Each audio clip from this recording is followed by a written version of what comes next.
Okay everybody, today I'm gonna show you how to get shark fish. So first, get the Bloxy Cola, now teleport to Duck Island. Now, once you get there, go to Bill's shop. Now get the water booth. Now go behind the office building and go to the corner. So now let's just time lapse the video.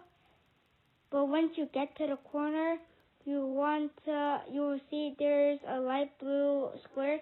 So go inside it. And now you will do this incredibly easy obvious. So let's just do it. Now go over here and now jump. And there you go. We get shark fish.